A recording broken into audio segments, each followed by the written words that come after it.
overwhelming when you're juggling all these sources. So lastly, I have a bibliography. Basically, it's a running list of the sources that you have gotten your hands onto. Just that running list. So did everybody get this written down? Because you'll want to reference it as you're working on this particular paper. Okay. So let's talk about doing that startup research. What does that mean? It involves about an hour of research to get an overview of the topic, figuring out various sides of the issue, and identifying the kinds of sources available. So again, that startup research is just pretty laid back. You're just doing some internet searches maybe to say, hey, what's out there? So the first thing that I've got up there, surf the internet.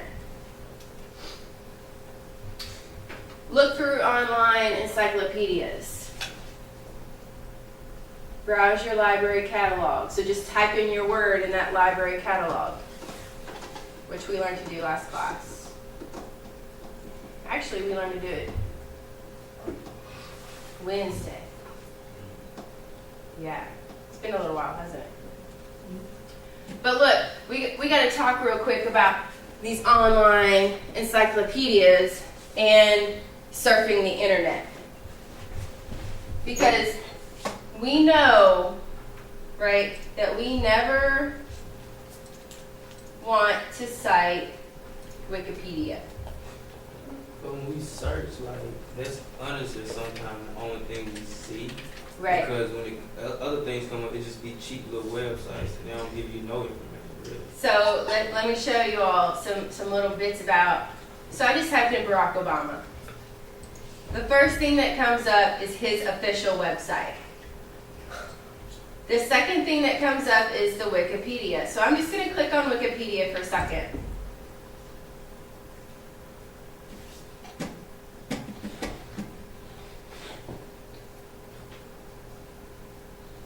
So first of all, a word of caution to websites. Automatically they're asking me for money. Up here. Oh, sorry. And the big neon banner. First of all, they're asking me for money. That should throw me off a little bit. Like, hey, you know what? I'm just trying to get information. I'm not trying to pay you. Right? So that's something to be cautious about with any website. Why are they asking me for this money? Right? So nevertheless, hey, I'm going to read about Barack Obama. It tells me his birthday, he's the 44th president, where he was born, where he went to school. It's telling me all kinds of stuff. So hey, you know, I can learn a lot about Barack Obama in a page. I think that's perfectly fine, as long as we're constantly allowing ourselves to question the material. So I'm going to scroll down here to the bottom. Before I can even get there, holy moly, check this out. See where it says notes? All of this can be found in this much space. All of this. Look, there's over 100, 200, 300. That's a heck of a lot of sources to have in this much space. Well, there are links on the page. And they're all links, yeah, they're all links. So it'd be better to click on one of those and use it. So just to be mindful that 342 references are in one page. But let's check it What's the out. difference between their notes and references? Notes are saying like, okay, I can click on 44th president. And if I click on that, it's going to bring me to another page. So within this much space, I can go to over 300 pages. Now the references though, right, it's like that works cited page. Man, I think my fat roll just hit that. Just hit like the alt button or something. Yeah, you know. Alright. out of control. It's got its own world. So references, right? We've only got 6 of those. Those are fine. But I just want to scroll down to the very, very end. It was last updated yesterday. We see that? Wonder who did that? Probably your roommate. Well, I don't have room. You know what? Probably your mom. She's not that good. She's not that capable of computer. I'm gonna call her. Tell her. Hey, she knows. So, it's about time I call your mom anyway, Kwame. I had to talk to her in about a week. Okay, call dad. Well, no. Call dad. So nevertheless, it's like, hey, okay, this has been updated yesterday, but I don't even know who updated it, right? We can find that out, but man, there's just a lot to figure out just to cite the source. So we just got to be really, really careful with this Wikipedia business. Nonetheless, during the startup research, I think it's perfectly fine to say, okay, what kind of stuff is out there? Now, yesterday, actually, let's see, who can I pick on today? Brandon, were you here last class? You know what, Spencer just volunteered. You got lucky. Come up here, Spencer. Right? All right. Get me to the library webpage. Oh. Do it. You gotta test your hand.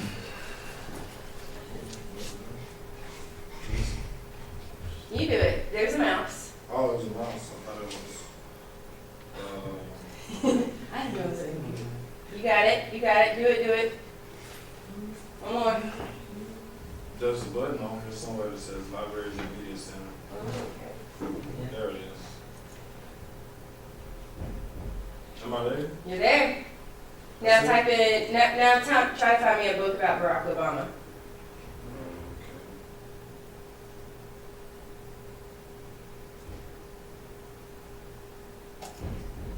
There you go.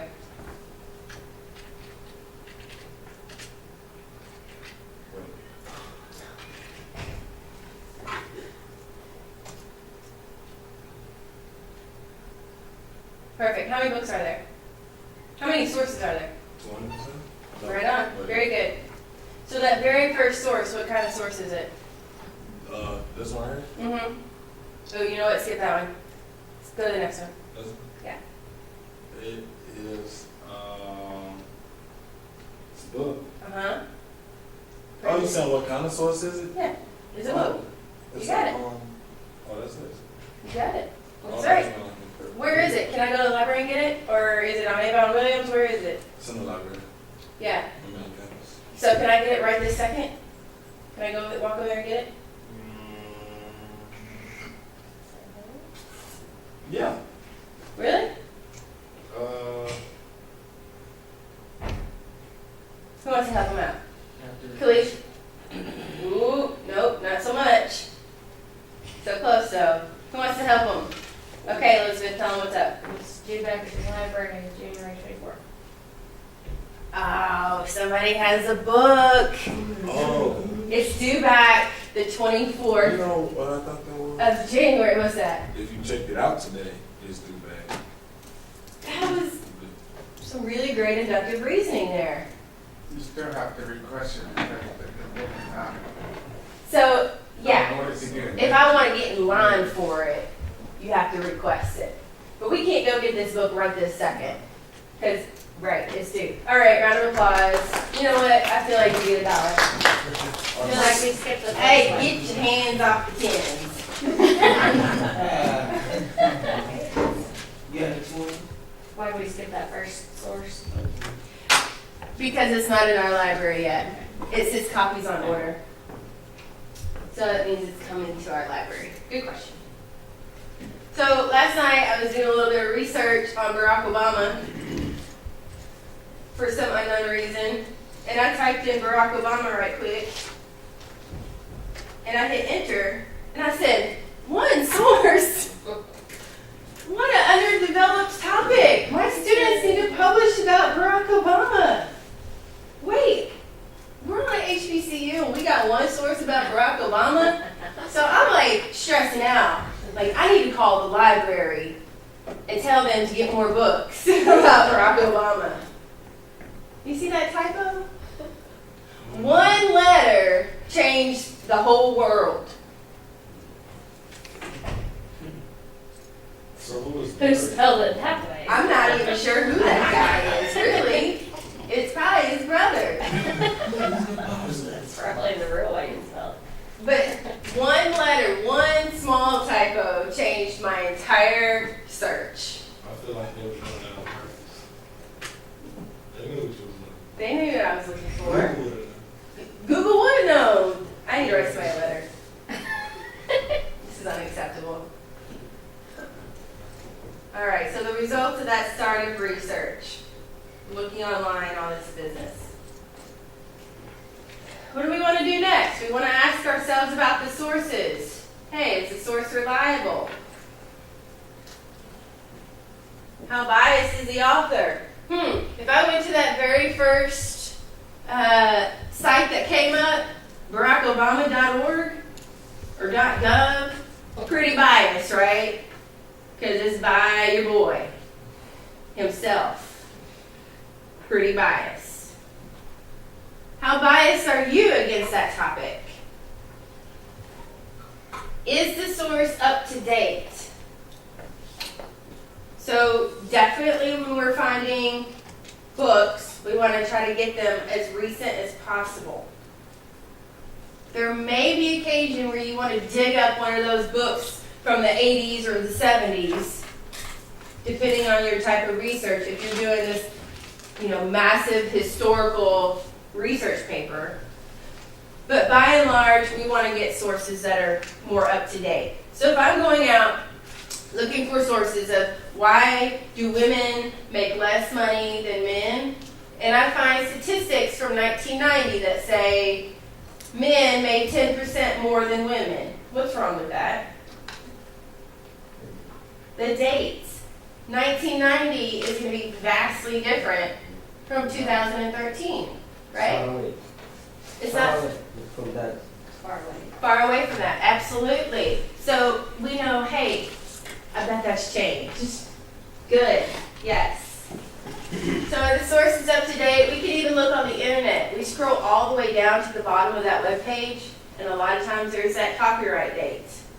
This is when it was last modified. Yeah, Blake? What are we doing on the research to show that it had changed? That's when it would be good to go back and find those sources. Absolutely, do a comparative research. Very good. Lastly, can we independently verify that information? So especially with Wikipedia, can I go out and verify the things that I'm getting my hands on?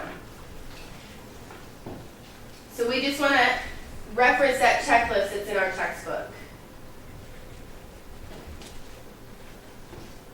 Creating that research schedule. So just on a screen or on a sheet of paper, right, list all the things that you need to do to complete that research paper. Right, we know we'll have to find 3 really good sources. So that would be the first thing on our list. But we also have to come up with a topic. We have to get that working thesis statement. The working thesis statement is also your what? Hypothesis. Good. So number 2, on a calendar, set a deadline for finishing your research. So trust me, you will freak out if you do this paper the night before. You will. Then you'll probably get pregnant and drop out of college.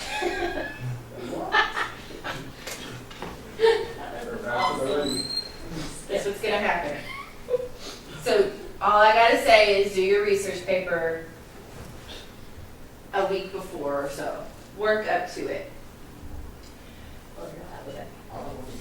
You don't want to get pregnant, so you should develop this research plan. That is your birth control. Hey, it don't always work. Speak for yourself, Pommy. That's what Number 3, work backwards from that deadline. Filling in the tasks that you need to accomplish and the days in which you want to accomplish those tasks.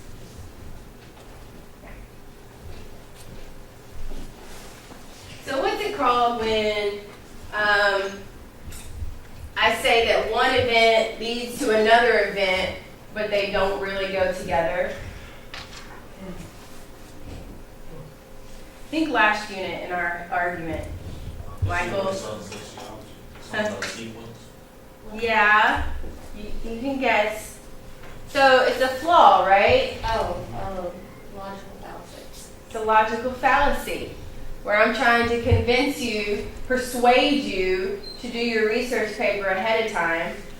And you said we'll get pregnant if we don't. And I say you get pregnant if you don't do your research paper. Logical fallacy because I'm saying one event leads to another event that's not likely to happen. Logical fallacy. I'm not really convincing you, am I?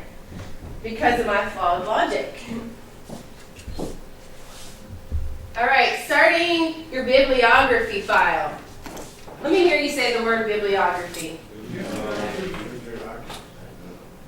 Say it, Khalif. Bibliography. Yeah, say it all together. Right? Hey, Abdulaziz, I wouldn't be throwing out those laughs. You say it. What? Close enough. Close enough. But the accent is different from you, that's the problem. That's right. I leave your bracket. Yeah. So, create a new file on your computer that holds all of your working bibliography. It's just a running list of sources that you have gotten your hands onto. Each time you find a useful source, add it to that bibliography file.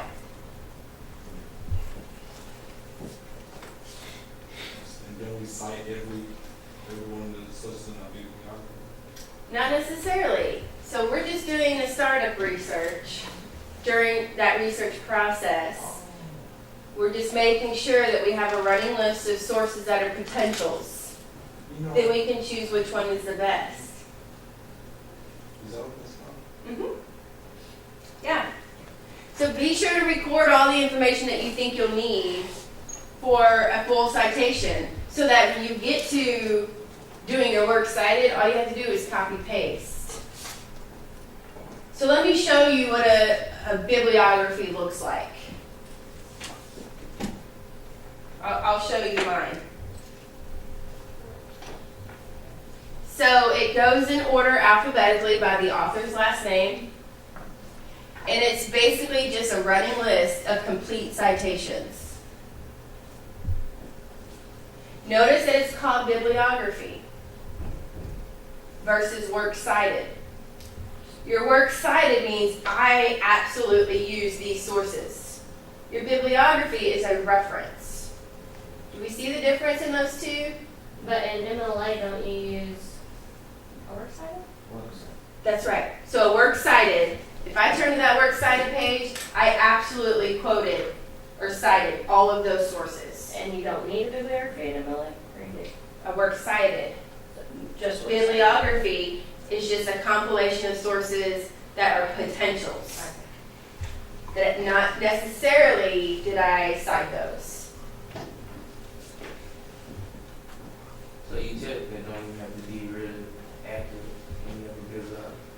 Well, I think it should be as accurate as possible. So it's like, hey, I use this source right here. I'm going to cut it and paste it. So I don't have to do like another step. So I have a 3.5-page working bibliography of sources for one of my papers. And how long is it? 20 pages. But the rule of thumb, Kelly's like, girl, I gotta get 20 words down. Yeah. But nevertheless, the rule of thumb for research is one source per page.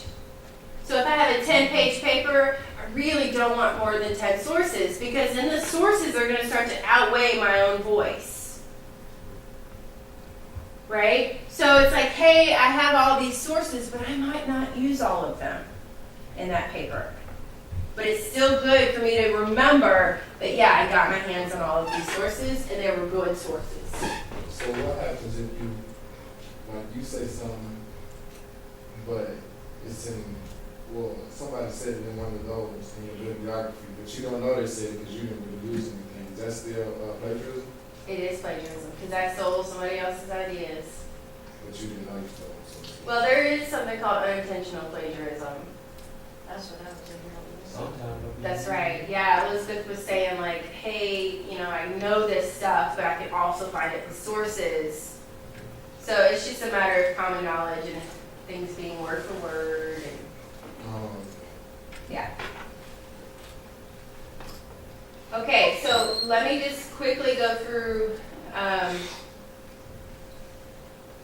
this last little bit. So I just want to stress to you that as you're conducting your research that you'll probably encounter several issues. It's not an easy process. You want to have, be able to be flexible, have some flexibility to say, hey, I might have to change my question. Or I have to change my thesis, my working thesis or my hypothesis. So just be mindful that, hey, I might have to change it up a bit. Just allow yourself to be flexible. Because a lot of times when you change it, it becomes even better. A couple more things. Roadblocks to research. Notice that, you know, like when you're texting or you're putting something on Twitter and it's a really big font, that means you're yelling? Yeah. Okay. So I use really big font up here to pretend like I'm yelling because it's like roadblocks may include difficulty. Don't give up. Modify your approach. So if you go back and look at this slide, after you leave class, imagine me yelling because it's in big print. I should have done all caps. You know what? I'm going to modify that. Take that color out. All right,